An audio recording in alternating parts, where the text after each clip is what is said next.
తిరుమల శ్రీవారి సాలకట్ల బ్రహ్మోత్సవాలు ఈ సంవత్సరం అక్టోబర్ 4వ తారీఖు నుంచి 12వ తారీఖు వరకు జరుగుతూ ఉన్నాయి. దీనికి సంబంధించి పోలీసు వారి సంసిద్ధత, అదేవిధంగా విజిలెన్స్ అండ్ సెక్యూరిటీ వారి సంసిద్ధత ఎలా ఉందో తెలుసుకుందామని రావటం, వారితో సుదీర్ఘంగా చర్చించడం, సమీక్షించడం జరిగింది. మొదటి రోజు అయినటువంటి 4వ తారీఖునే ముఖ్యమంత్రి గారు తిరుమలకి రావటం, పట్టు వస్త్రాలు సమర్పించడం జరుగుతుంది. సో దానికి సంబంధించి కొంచెం ఎక్స్ట్రా అడిషనల్ బందోబస్తు చేసుకోవాల్సి ఉంటుంది. అదేవిధంగా మీకు తెలుసు 8వ తారీఖు గరుడ సేవ చాలా ఇంపార్టెంట్ అవుతుంది మాకు. దీనికి సంబంధించి మామూలుగా మిగతా అన్ని రోజుల్లో కూడా సుమారు 3,500 మంది సుమారు అబౌట్ 4,000 పోలీస్ అధికారులు సిబ్బందితో మిగతా జిల్లా నుంచి కూడా కొంత ఫోర్స్ అలాట్ చేయడం జరిగింది. అవి స్పెషల్ పార్టీస్ కావచ్చు, గ్రే హౌండ్స్ కావచ్చు, ఆక్టోపస్ కావచ్చు, యాక్సెస్ కంట్రోల్ సంబంధించి కూడాను అన్ని కూడా కొంతమంది ఫోర్స్ ఇక్కడ పంపించడం జరిగింది. అదేవిధంగా గరుడ సేవ రోజున అడిషనల్ ఫోర్స్ ఇంకొక సుమారు 250 మంది అదనంగా వచ్చి వారికి జాయిన్ అవుతారు. సో ఆ రోజు కూడా కొంచెం ఎక్స్ట్రా అదనంగా ఫోర్స్ పెట్టుకొని చేయడం జరుగుతుంది. ఇక్కడ ముఖ్యమైన విషయం ఏంటంటే బందోబస్తు ఏర్పాటు అన్ని కూడాను విఐపి విజిట్ అనేది ఎంత ముఖ్యమో, కామన్ డివోటీ సాధారణ భక్తులు ఏ విధమైన ఇబ్బంది లేకుండా వచ్చి దర్శనం చేసుకొని వెళ్ళడానికి అనుగుణంగా ఎక్కువ దానికి పెద్దపేట వేయడానికి నిర్ణయించడం జరిగింది. సాధారణ భక్తులు ఏ విధమైన ఇబ్బంది లేకుండా, అసౌకర్యం కలగకుండా వారికి మేము సెక్యూరిటీ పాయింట్ ఆఫ్ వ్యూలో అన్ని జాగ్రత్తలు తీసుకుంటూనే, అంటే ఫ్రిస్కింగ్ అది ఉంటుంది ఖచ్చితంగా, దాంతోపాటు అన్ని ఫ్రిస్కింగ్ కానీ వాళ్ళని చెక్ చేయడం కానీ ఉంటుంది.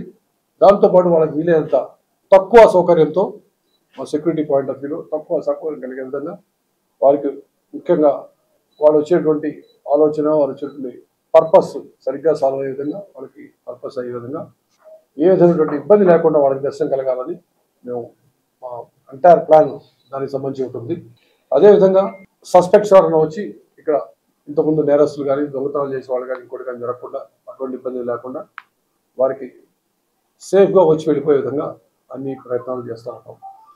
దీంతోపాటు సీసీటీవీ కెమెరాలు ఆల్రెడీ ఉన్నటువంటి 2,700 చిల్లర కెమెరాలతో పాటు మేము ఇంకా అడిషనల్గా బాడీ వార్న్ కెమెరాస్ అయితే ఇంకా కొన్ని కెమెరాలు వాడుకుంటూ, అదేవిధంగా మా దగ్గర ఆధునికమైనటువంటి finger print identification system mobile device ఉంటాయి.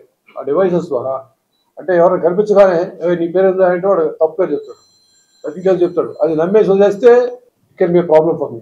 అట్లా చెప్పేసి అమాయకుడిని ఎక్కువ వేధిస్తే అతనికి ఇబ్బంది. కాబట్టి ఆ మొబైల్ డివైస్లో అతను ఫింగర్ ప్రింట్ చెక్ చేసినట్లయితే ఆల్రెడీ మా డేటాబేస్లో ఉన్నట్లయితే అతను పక్కా తీసుకుని మిగతా విషయాలు విచారిస్తాం. ఎందుకు వచ్చే విచారిస్తాం. సో మొబైల్ డివైస్లో ద్వారా అతనికి ఉన్నటువంటి ఫింగర్ ప్రింట్ తీసుకుంటాం వల్ల మేము అతను ఏ విధమైన సస్పెక్ట్ అవునా కాదా అన్న విషయం అప్పటికప్పుడే చెక్ చేసి అప్పటికప్పుడే అయిపోతుంది, కొన్ని సెకండ్స్లో వచ్చేస్తుంది ఇన్ఫర్మేషన్. సో ఆ విధంగా మొబైల్ డివైస్ కొన్ని వాడుకుంటాము. దాని విధంగా నేరస్తులు ఇక్కడికి వచ్చి ఏ విధంగా ఇబ్బంది కలిగించకుండా, ప్రయాణికులకు ఏ విధంగా ఇబ్బంది కలగకుండా చూస్తాం. అదేవిధంగా ఏదైనా సోషల్ మీడియాలో జరుగుతున్నటువంటి చర్చల గురించి కానీ, వాళ్ళ గురించి ఆలోచనలు కానీ, ప్లాన్స్ కానీ తెలుసుకోవడం, తర్వాత సైబర్ క్రైమ్ విషయంలో ఏదైనా కొన్ని రకాల రూమర్స్ కానీ, పుకార్లు ఏదైనా వదంతులు రావడానికి ఏమైనా అవకాశం అవి చూసుకోవడం, ఇవి ఎప్పటికప్పుడు చెక్ చేసుకుంటూ ఏ విధంగా ఇబ్బంది లేకుండా, ప్రజలకు ఇబ్బంది లేకుండా చూసుకోవడానికి ప్రయత్నిస్తూ ఉంటాం. అదేవిధంగా వాహనాలు ట్రాఫిక్ రెగ్యులేషన్ అయితేనేమి, ఎన్ని వాహనాలు రావాలి, మాడా స్ట్రీట్స్లో ఎంతమంది కెపాసిటీ ఉంది దాని ప్రకారం మాత్రమే వాళ్ళు అలౌ చేయడం, అది పీపుల్స్ మేనేజ్మెంట్ అక్కడ ఎంతమంది రావాలో ఏమిటో చూడటం. తర్వాత ఈ మధ్య కొంతకాలంగా చేస్తున్నామని చెప్పారు, మామూలు సిస్టమ్ చెప్పారు. అది మాడా స్ట్రీట్స్ అన్నీ నిండిపోయాక ఇంకా ఎక్స్ట్రా ఎవరు ఉన్నట్లేదు వాళ్ళకి బయట అదర్ నెక్స్ట్ లేయర్లో ఉంచి ఆ వాహన శ్రేణి వచ్చినప్పుడు, వాహన శ్రేణి దాటుతూ ఉండగా 4 వైపులు కూడా అక్కడికి వచ్చినప్పుడు అక్కడ కాసిన వాహనాన్ని ఆపి, మెయిన్ వాహనాన్ని ఆపేసి అక్కడ దగ్గరలో ఉన్నటువంటి నెక్స్ట్ లేయర్ వాళ్ళు కూడా పిలిపించి వాళ్ళ వాహనం దర్శించుకొని వెళ్ళిపోయే విధంగా చేయడం ద్వారా ఒక్కొక్క చోట ఒక 20,000 మంది చొప్పున 80,000 మందిని ఈజీగా అదనంగా క్లియర్ జరుగుతూ అనుకుంటా ఉన్నాం. ఇప్పుడు ఉన్నట్టు మహారాష్ట్రలో ఉన్నట్టు కెపాసిటీ కాక అడిషనల్గా ఈజీగా ఒక 80,000 మందిని ఈ విధంగా స్వామివారి దర్శనం చేసుకునే విధంగా, వాహనాలను దర్శనం చేసుకునే విధంగా అవకాశం కల్పించడానికి ఉంటుంది. అదేవిధంగా ఆర్టీసీ బస్సు కూడా అదనంగా నడుపుతా ఉన్నాం.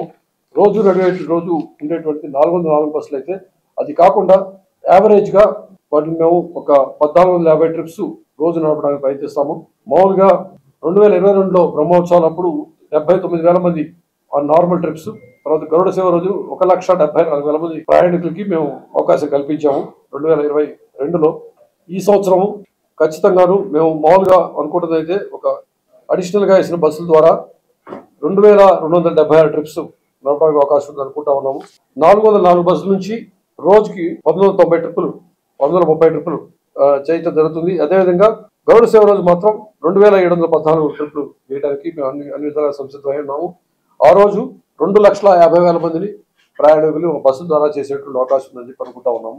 సో ఆ విధంగా అంటే ఆర్టీసీ కూడా ఇన్ఛార్జ్ ఉన్నా కాబట్టి అక్కడ ఉన్న బస్సులు కూడా వాడితే అదనంగా బస్సులు పెట్టుకోవడం దానికి కూడా ఏ విధంగా ఎందుకంటే లాస్ట్ ఇయర్ నా బాగా గుర్తు, నేను ఓన్లీ ఆర్టీసీ చూస్తున్నప్పుడు సడన్ గా కొంతమంది ప్యాసింజర్లు ఇరుక్కుపోయారు, వాళ్ళకి అదనంగా బస్సులు వేయాల్సి వచ్చిందని చెప్పి చెప్పినప్పుడు అప్పటికప్పుడే మేము అదనంగా బస్సులు ఆర్గనైజ్ చేయడం జరిగింది.